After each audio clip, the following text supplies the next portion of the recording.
Hey guys, it's Maymay and it's time for Stampin' Saturday. Now I showed this card the other day in a recent video and a lot of you guys have asked me about it and I wanted to show you how to do it. But today we're going to use this Apple of My Eye stamp set because I thought this would be really cool to kind of do the same thing but showcase those apples. So the first thing I do is I cut down a white card base, and this is some Nina Solar White. No, I think this is bright white and it's like 110 pounds. And I need some painter's tape or some non-sticky tape. I want to show you what I'm doing here. I'm taking a paper towel roll that I keep on my desk and I'm running the tape over it to make it not so sticky, because I can't tell you how many times I've tried this with washi or any tape, and when I go to peel it off, it picks up paper. So this really seemed to work, so I thought I'd show you that little tip.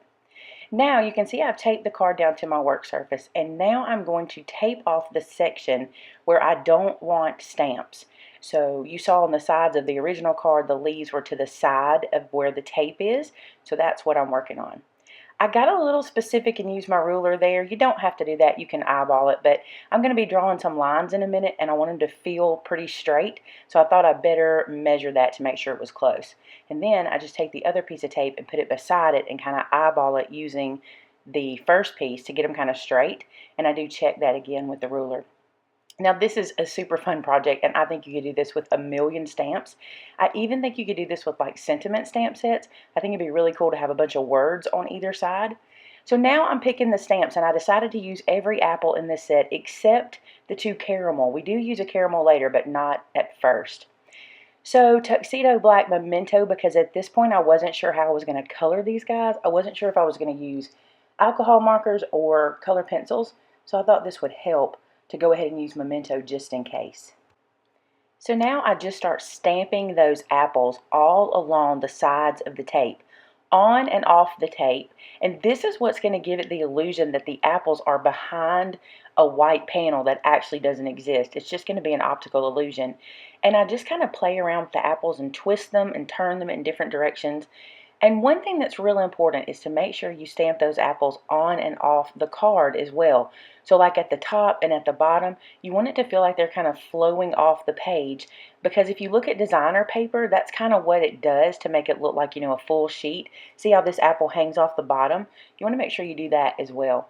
So then those were the big ones. I come back in with the little apples and just put them all around, and just be silly with it. Put them anywhere. Imagine you picked up a bunch of apples and dropped them and they'd land in all different directions and facing all different ways. That's exactly what I was kind of doing.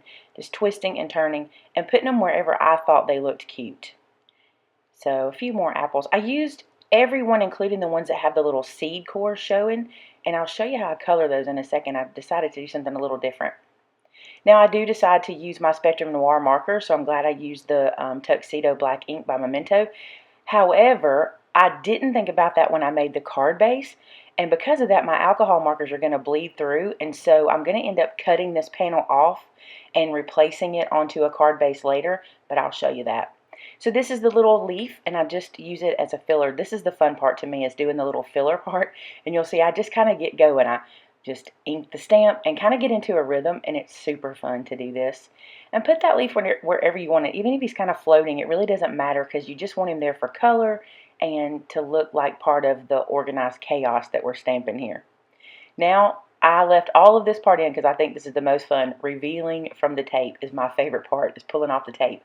So I left this in so you could see it. And you'll see here how everything kind of just looks like it ends, right where the tape was, and that's what we're looking for. We want it to look very straight, and it gives us the illusion of a white panel in the middle.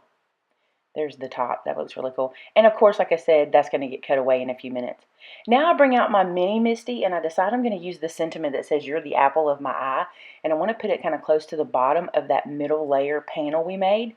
And so I stamp it, but I stamp it with VersaFine, and the reason is I just think VersaFine Onyx Black does a beautiful job on sentiment stamps. It'll be nice and rich, and since I'm not going to color the sentiment, it's fine to mix inks on one card. So I thought this one looked really pretty. Next, I'm going to use that caramel apple, and I'm going to put it right above this one. And it turns out really cute to me because it's kind of like, you're the apple of my eye, so you'd be a little different, right? So the caramel apple is a little different. I just kind of line it up there at the top and use the Misty to stamp it. Now, I do use Memento on this one because I plan to color it like the other ones.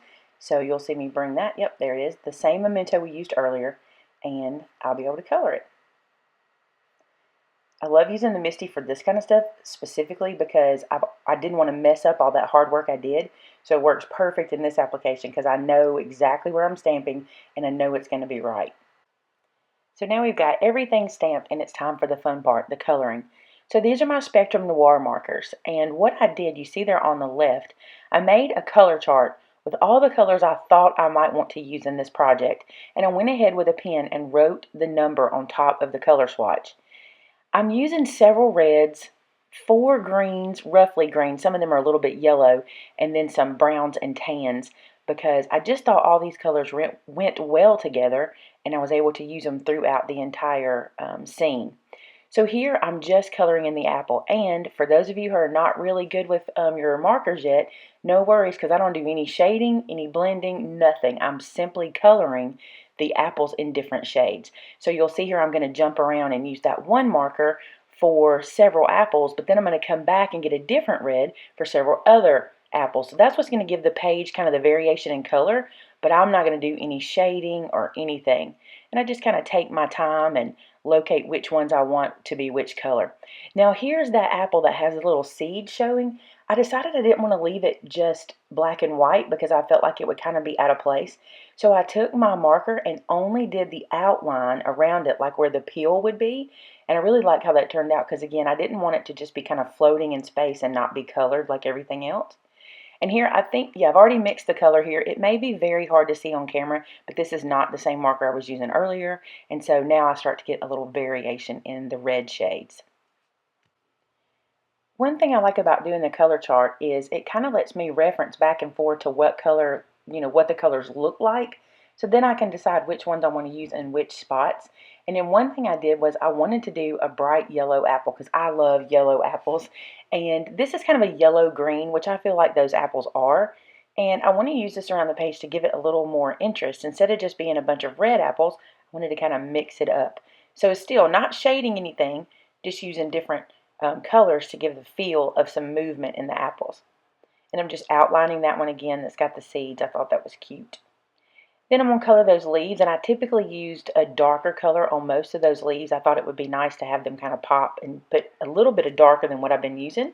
And then we color the caramel apple. So I decided to color the little stem a light brown color, and the apple itself is going to be bright red. I thought that would be pretty inside the caramel.